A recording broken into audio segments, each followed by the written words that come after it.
down the pictures the man that was simply known as Snake was showing the general. Now that D was out the business, technically he was the best assassin Scott had. They are preparing for a journey. Every day the brown-haired man sends out 3 teams of 10 to maybe 15 men in search of fuel and other things they will need to travel a good distance.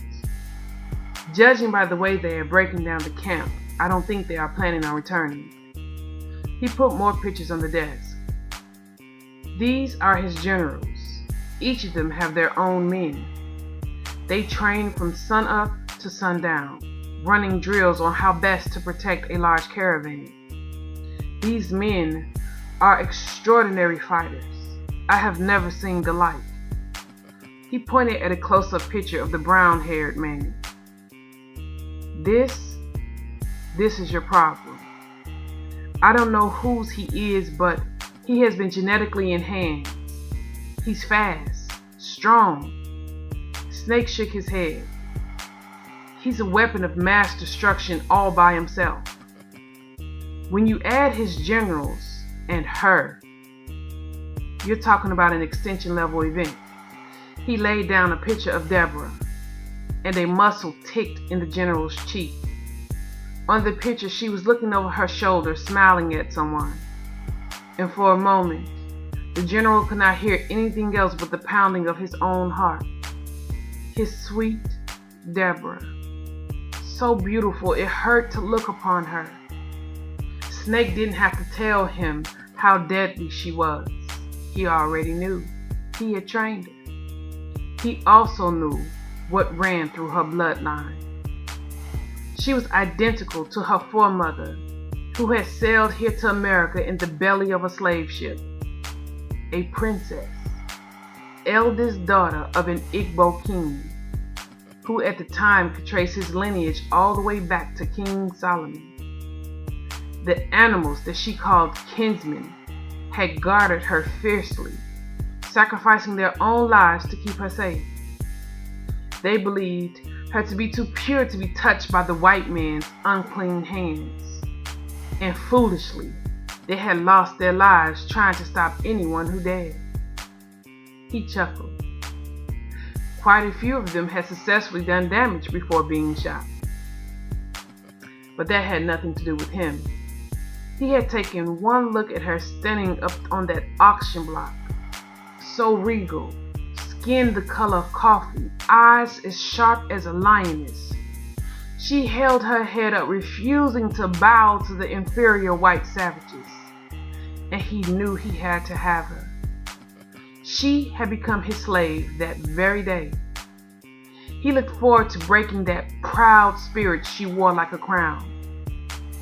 But before he could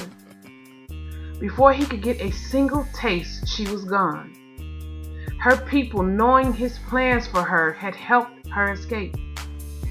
He searched high and low for her, tearing up the countryside, promising to bring down hellfire on any slave master that had dared steal her from him. He searched the neighboring plantations, not giving a damn if the owners had a problem with it. When he couldn't find her locally, he began to search neighboring states. When he still couldn't find her, he went north, raising his reward for her return to a price unheard of for a simple slave. He didn't care that folks thought him mad. He wanted her back. He even went back and forth to Africa looking for his lost beauty, just in case she had found a way home. For 100 years, he continued his search for her with no luck.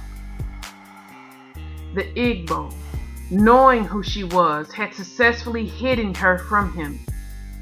Even the house niggas wouldn't talk. At first, he hated all mankind equally.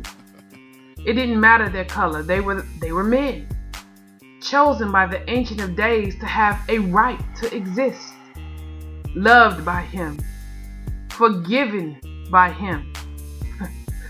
Yes, Scott hated them all. But he had developed a special hate for the Igbo people, or what is now today known as African Americans. Back then, if he had even thought one of the slaves was hiding his princess for him, he would skin them alive and burn their whole family. There was nothing he loved more than a nigger roast. But it didn't matter how many of those porch monkeys he killed, it never filled the void in him of losing his princess. When Baxter Sr. had first brought Deborah to see him, he had choked on the water he had been drinking at the time. He couldn't believe what his eyes were seeing. She looked so much like his lost love it could have been her. He had had to remind himself that she was mortal, and it couldn't be her standing here, more beautiful than he remembered 300 years later. No, it was her great-great-great-great-granddaughter that had just fallen into his hands. But then, she had managed to disappear on him again, nearly driving him mad. And now that he finally found her, he will let no one stand in his way of having her, not even the brown-haired man that now fancied himself in love with her. For touching her, he was going to die. In fact, he should already be dead.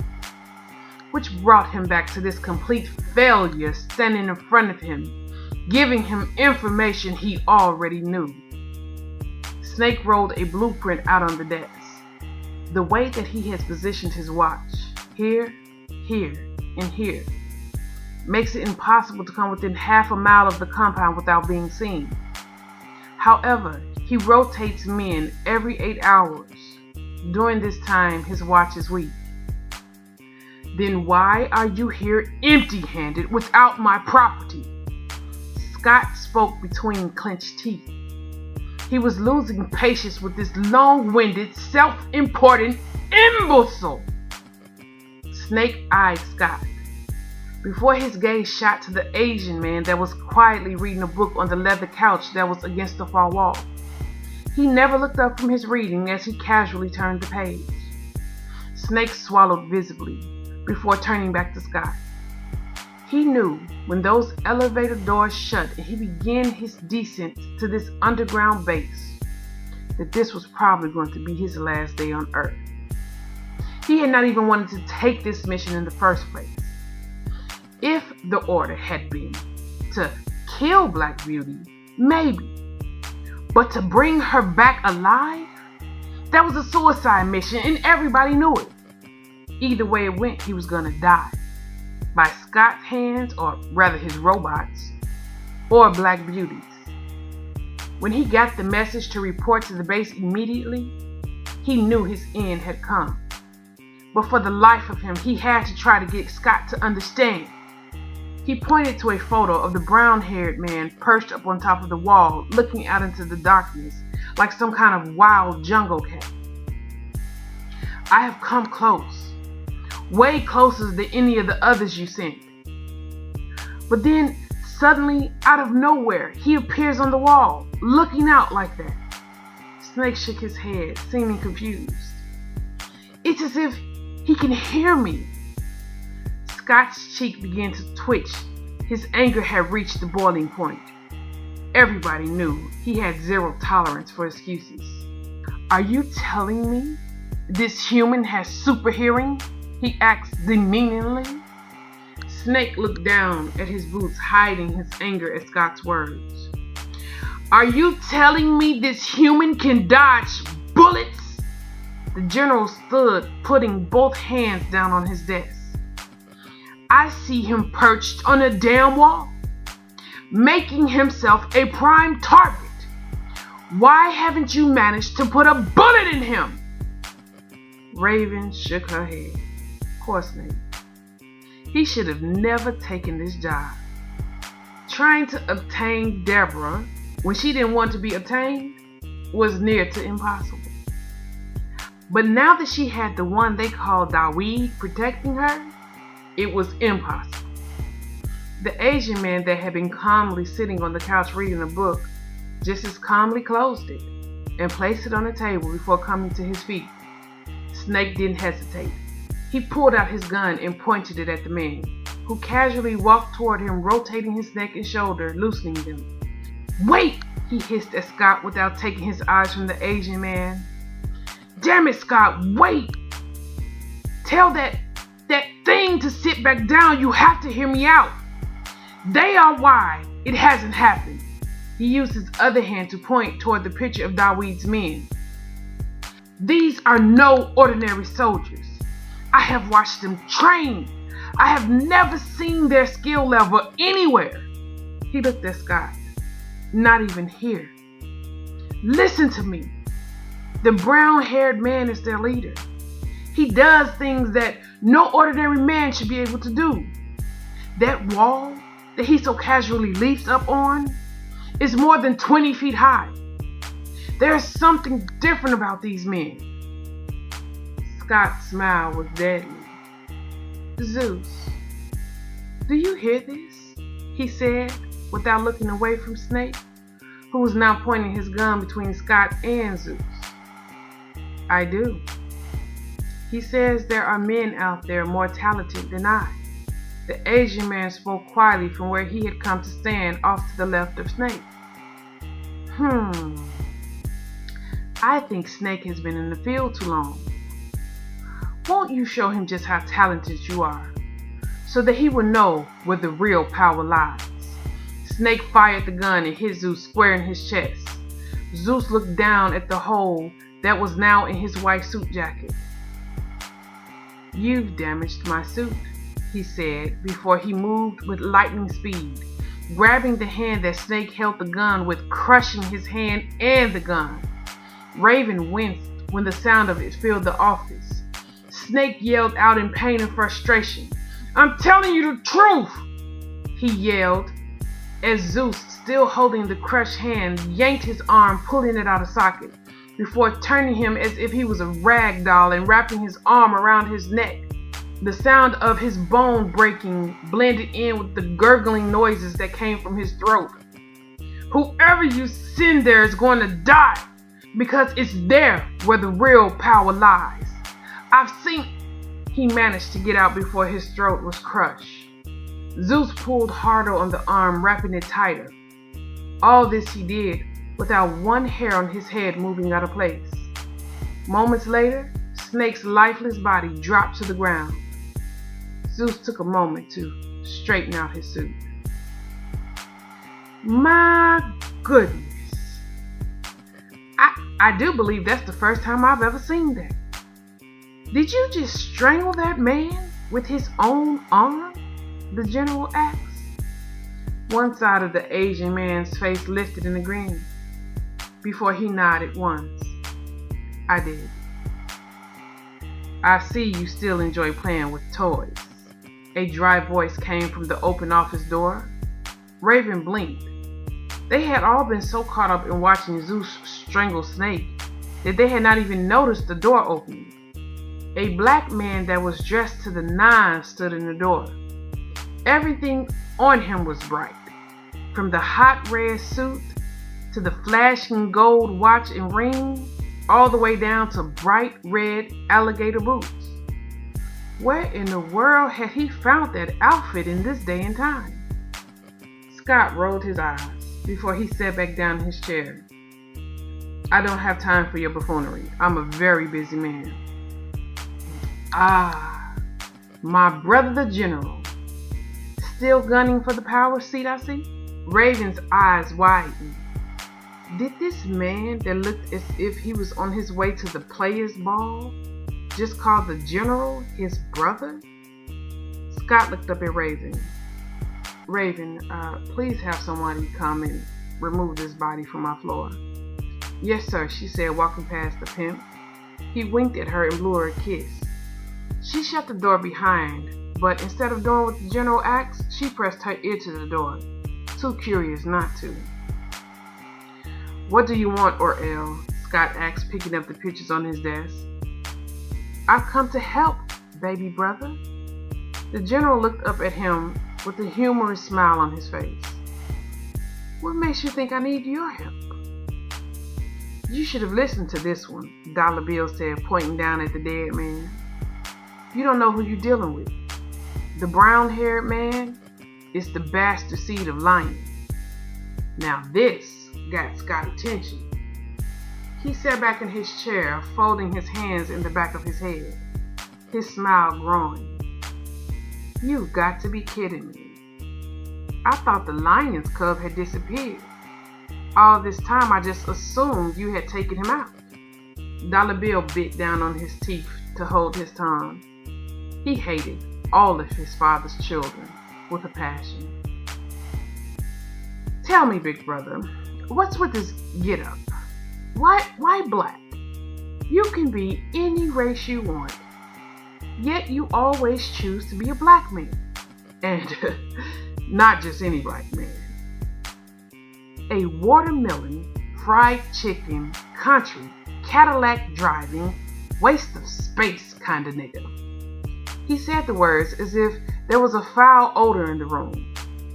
Dollar Bill looked stunned for only a moment, before his lips cracked into a smile that metamorphed into a full-out laugh. Damn, that was good. He shook his finger at his brother while nodding his head. That was good, he told him, Scott beamed from ear to ear. I know, I've been practicing that one. I'm tired of you being the only one with jokes. Dollar Bill sat in one of the chairs in front of Scott's desk. Call off your watch, dog, he said, nodding towards Zeus, who was now standing over him. Not yet. Tell me why you've come first. Dollar looked hurt. Brother, I love you. I will never hurt you. It was Scott's turn to bark with laughter. They both knew without a shadow of a doubt Dollar Bill would kill him in the blink of an eye. Go read, Zeus, he told the man when his laughter had died down enough for him to speak. The Asian man turned and walked back to his seat, picked up his book, and continued to read. Dollar stared over at him. He looks so real, he whispered. Scott nodded. He's going to be my host when my time's up. I don't know. I do hate the human body. It breaks down very quickly. He lifted his arms and looked at them. But I think I would still prefer it over metal. Scott chuckled. You think like the ancient ones. Old-fashioned. Zeus' body is made up of programmable tissue. No metal. Dollar Bill looked impressed. You don't say. Which brings me to why I've come. I've heard of your little problem. He held up his finger. And baby brother, whether you choose to face it or not, you do have a problem. The lion's cub is far more deadlier than his father. But, fortunately for you, I know what will bring him to his knees. What will make him willingly put his neck underneath your blade. One of Scott's eyebrows raised. I'm listening.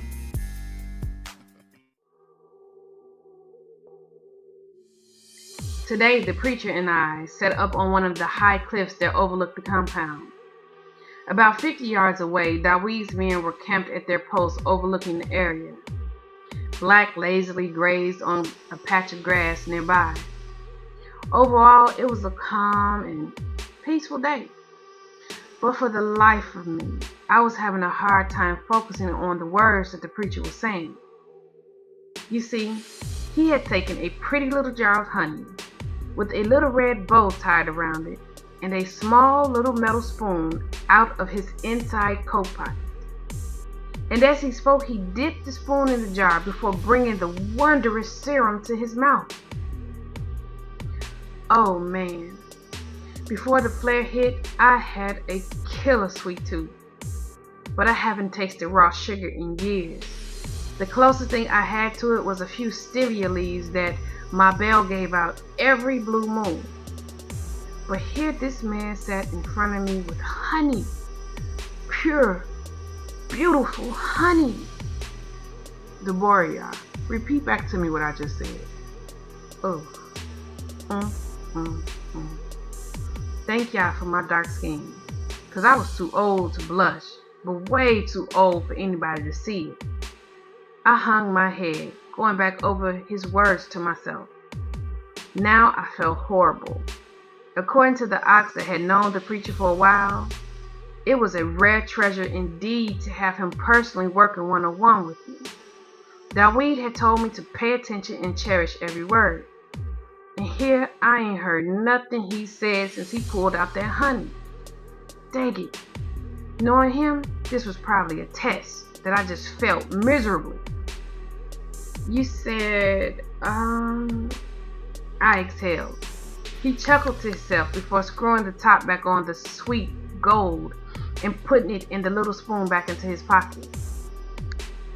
Why weren't you paying attention? He asked, as if he truly wanted to know the answer. But come on, this the preacher. He already knew the answer. So there was no need of me trying to make up any excuses. I just went with the truth.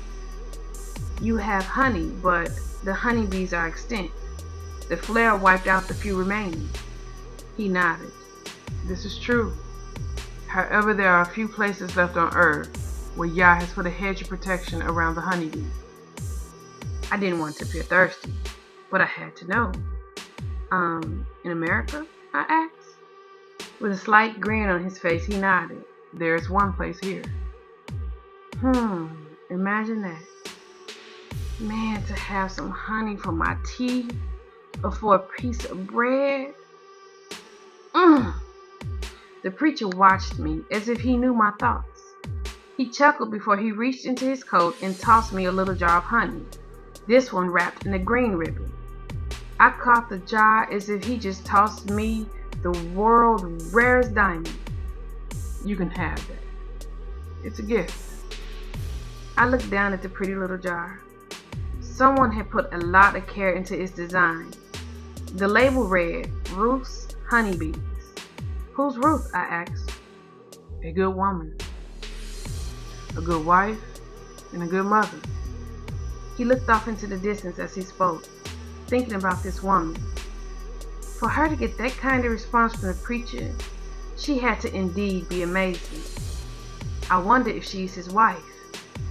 That's if he wasn't an angel like Dawid thought, or Lazarus like Shlomo thought, or Enoch like Caleb thought, or Yaliah like Stormy thought, or definitely not human like Monica thought. I had wanted to question him about it, but everybody said it would do no good because that was something he refused to talk about. The time of rest has come to an end.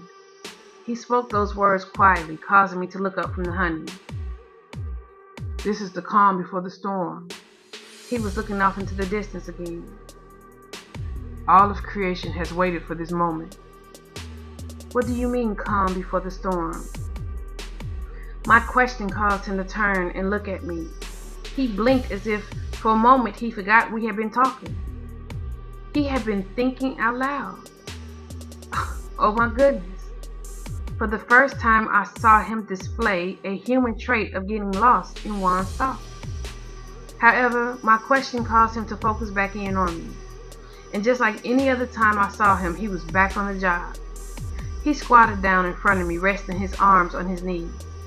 His deep gaze piercing. Chills ran down my spine.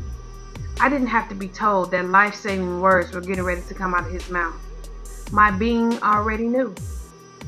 You have come along well in your studies. The way that you have eaten up the scrolls is testament to the fact of where your loyalty lies, which is good, but you still have a little ways to go.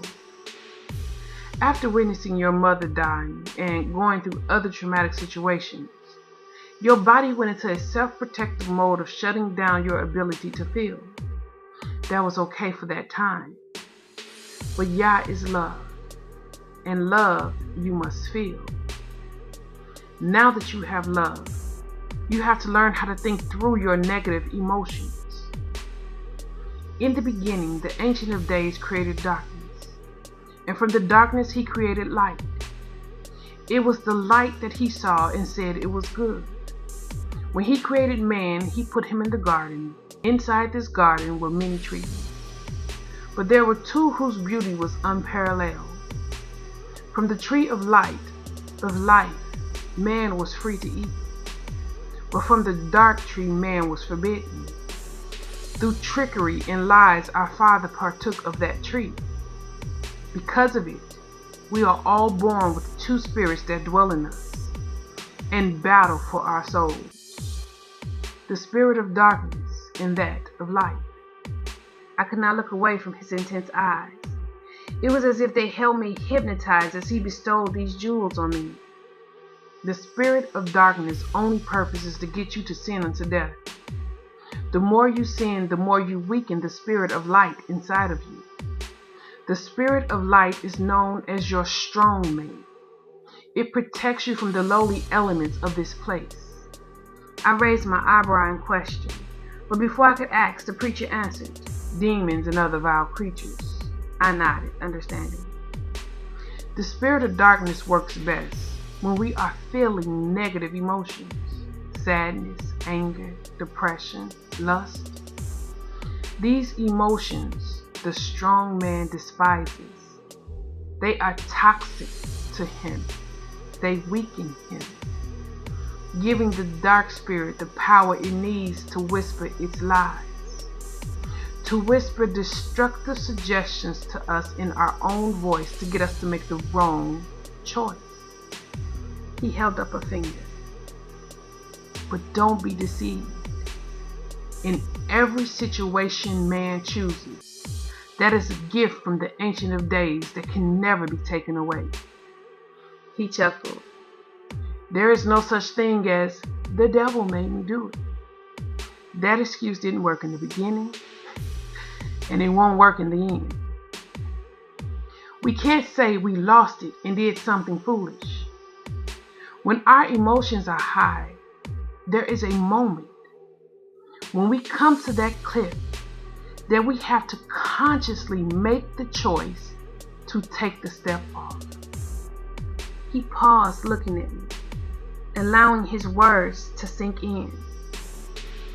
To be a warrior of Yah, you must learn how to rebuke the dark one. It doesn't matter if he speaks in your own voice. It doesn't matter if you think his suggestion will make you feel better. Rebuke his words and your emotions. You are getting ready to be tested. 2 attacks are coming on the gate. The first will fail. The second will not. Right then, the sound of motorcycle engines could be heard in the distance. Loud engines, many of them. I came to my feet. The engines were coming from the south, straight toward the compound. I took off at a run towards Black. Quickly, I put the honey in my saddlebag and leaped on the horse's back. I galloped toward the men on the cliff. Arm yourselves. Aim down at that gate. If anyone puts one hand on that gate without Daweed's permission, you drop them. They jumped into motion. I took off at a gallop down the slope. The bikes were coming fast. I could see them now in the distance. I looked down at the compound. There were men running up the stairs to the watchtower. Daweed appeared up on the ledge of the big gate, much like he had done yesterday. Goodness, that man moved like a big cat. As the group came closer, I was able to see that back of the 100+ motorcycles were a few buses, campers, vans, cars. On the side of a bus that rose straight down the middle was 2 big Gatling guns that had been welded on the riders of the bikes were all armed. Men rode on top a few of the campers and the buses with guns pointed at the compound. They were ready for war. Daweed spoke to his men that all stood armed and ready behind the gates. I need Black, urging him on faster. The man that rode the bike in the middle, the leader, looked like bad news. He wore cornrows that fell long down his back. He looked as if he was of mixed heritage, maybe Black and Hispanic. He had hard, mean eyes. This guy was a killer. He brought his bike to a stop right in front of the gate. I reached the clearing at the same time, galloping past the group. They all watched me, including Daweed with angry eyes. He was no doubt upset that I was putting myself in danger by riding in their midst. I took the time to study the caravan. Inside the buses were women and children, which meant the men rode the bikes on top of the buses, protecting them. That was a good sign. This group may be hard looking, but they were no monsters like the Turk and his men. I brought Black to a stop at the gate under Dawid, who still squatted up on the top of the wall. The leader of the group put down his kickstand and slowly stood. He took in the wall, the trees, the men who were up on the cliff with their guns aimed at him, and finally his gaze settled on Dawid, who watched him just as closely. The man that rode on the bike next to him also stood. When he got closer, it became clear that he was not yet a man, but a teen, a very handsome teen. He favored the man enough to let me know that he was either his baby brother or his son. When the youth's eyes connected with mine, I was surprised to see they were an odd shade of hazel. They almost looked purple. The youth was darker than the man, so his eye and skin contrast was startling. At a distance, it was easy to mistake him for a grown man because he was built like one. Although it's not as big as the leader, he was still very muscular, more so than any of the teen boys here. He wore his hair in long cornrows, just like I would now assume was his father. And just like his father, he had the eyes of a killer. Another rider stood off the bike to come to stand beside the man. This one was much slighter built. He reached up and removed his helmet, and I was surprised to see that he was a she, a beautiful teen girl. She had those strange colored eyes as well. She had to be his daughter. She not only looked like him, but she was also the same complexion as he. I studied the way she stood. She was a fighter. And although she didn't have the eyes of a killer like her father and brother, there was no doubt in my mind she was highly skilled. Are you the leader? The man's deep voice rang out across the valley as he spoke to Dawid. I am, Dawid responded. We are running low on fuel. We heard there's gas here, 2 trucks of it. We have things to trade. Then we will be on our way. You heard right. We do have gas trucks here. But between them both, we don't have enough fuel to even gas up the vehicles we have. The man looked up to one of the cliffs. His eyes narrowed for a moment before he slightly nodded his head. Both I and Dawid followed his gaze. The preacher stood there looking down at us, his dark duster blowing in the wind. His face was hidden in the shadow of his hat. In that moment, he appeared to be the Malachim Dawid thought he was. You know who that is? Dawid asked. One side of the man's mouth lifted in what I assumed was something of a grin. This guy's face was handsome, but it was very hard, all rough edges. It didn't look as if he smiled often. He reminded me a lot of a Turo. He's a familiar stranger. He's waited to kill me my whole life. One of Dawid's eyebrows raised. Are you his enemy? Dawid's question was calm, but it was deadly.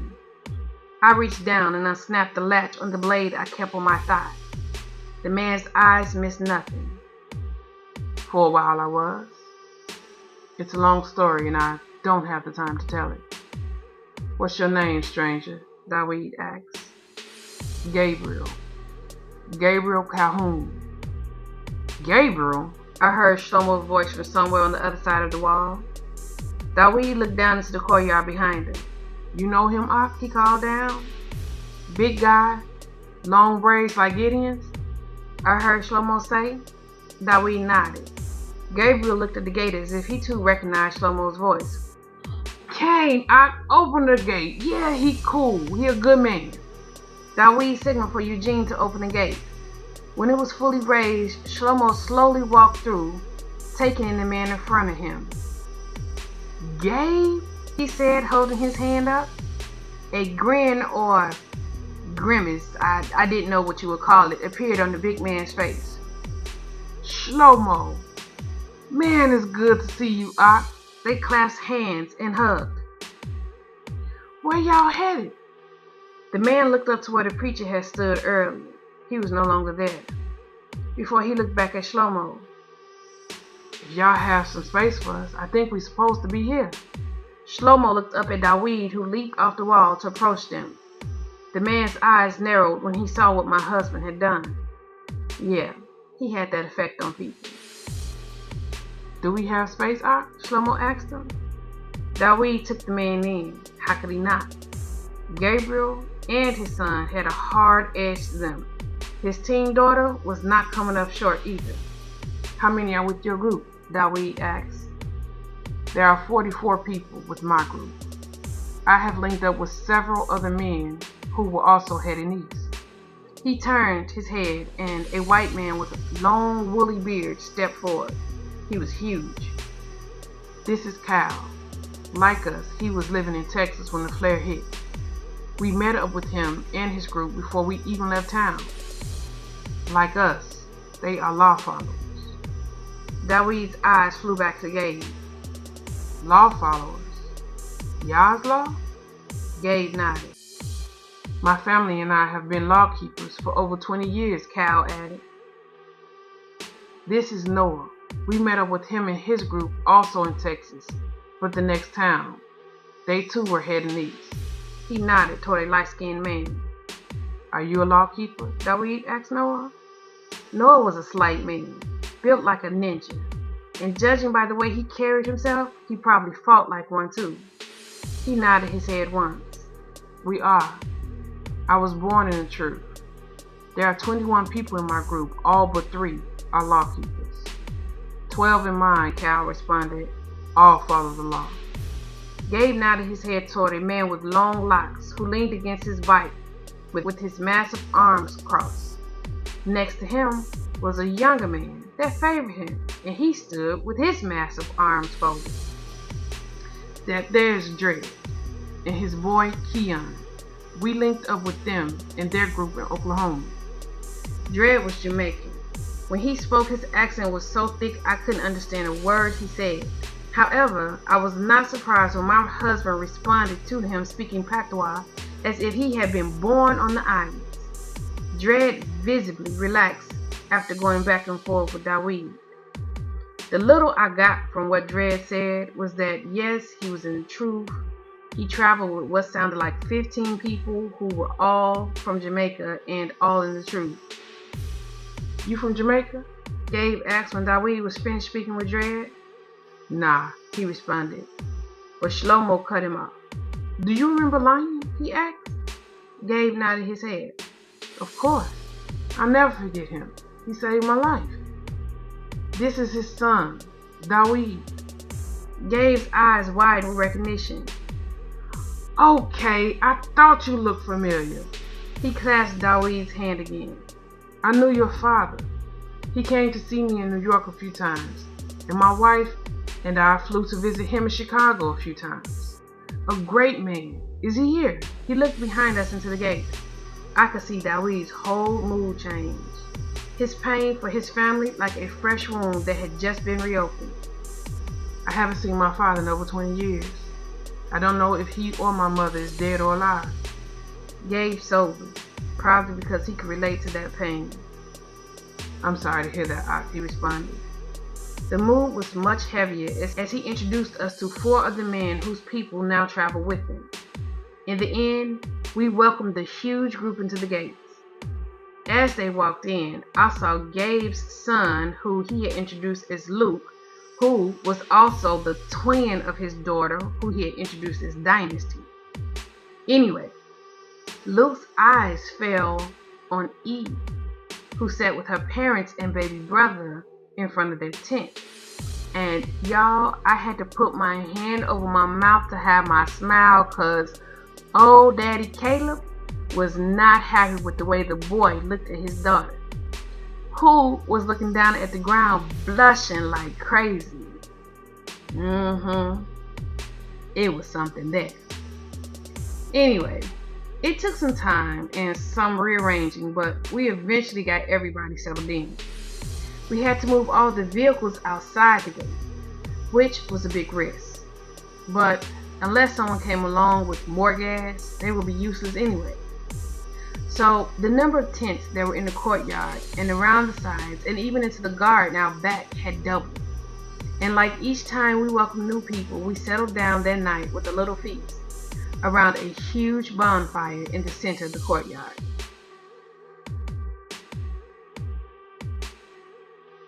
He and his son are like your father in Gideon.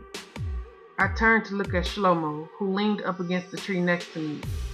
Really? He nodded. Both of them, strong as 100 bulls. Where did you meet them? I wasn't surprised that Shlomo knew them. Like his father, Yah led him to people. They called him the Beast of New York. That dude was ruthless. His dad was Calhoun.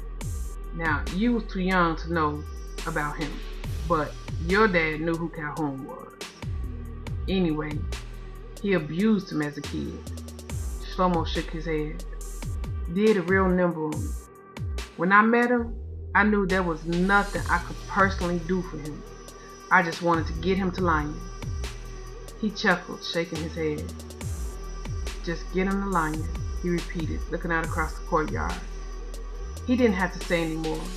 I knew I wasn't the only one who missed my pops. He had done great things for most of the people here.